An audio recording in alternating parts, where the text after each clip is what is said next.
Dragon movie பாத்தீங்களா ma'am? பாத்தேனே sir. அதுல என்ன? அதுல வர மியூசிக் முக்காவாசி நான் தான் பண்ணிருக்கேன்.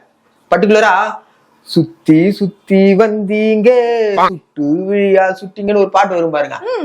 அந்த பாட்டு வந்து பாத்தீங்கன்னா அன்னைக்கு வந்து பண்ணும்போதே கூட அந்த தம்பி கூட ஒரு நல்ல தம்பி பேர் வந்து போச்சே, அந்த மியூசிக் டைரக்டர் தம்பி, அவருக்கு அந்த பாட்டு சொல்லி கொடுக்கும் போது சரி இந்த பாட்டை போட்டுக்கலாம் யூஸ் பண்ணிக்கலாம்னு சொல்லிட்டு நானே யூஸ் பண்ணிக்கினேன். ஓகே. அவர்கிட்ட போய் கேட்டிருக்கும் போது அவர் வந்து கொடுக்க முடியாதுன்னு. அப்புறமா வந்து இது மாதிரி செஞ்சு முத்து கேட்டாரு சார் அப்படின்னு சொன்ன உடனே, ஓ அப்படியா சரி குத்துருங்க அப்படின்னு சொல்லிட்டு உடனே குத்துட்டாங்க. அது மாதிரியான நம்ம பாட்டுங்க.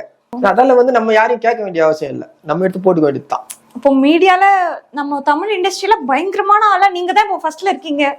நெக்ஸ்ட் பீக் நீங்க தான். ஏன் சார் பின்னாடியே இருக்கீங்க? முன்னாடி எல்லாருக்கிட்டையும் வரலாம்ல. அதாவது நான் வந்து ஒரு ஆசிரியர் மேம். ஓகே. அது வந்து பாத்தீங்கன்னா ஆசிரியர் எப்பவுமே ஏனியாவே இருந்தே பழக்கப்பட்டேன் மேம். ஓ. அதே மாதிரி எல்லாரையும் ஏத்தி விட்டுட்டு நான் இருக்கிறேன் மேம்.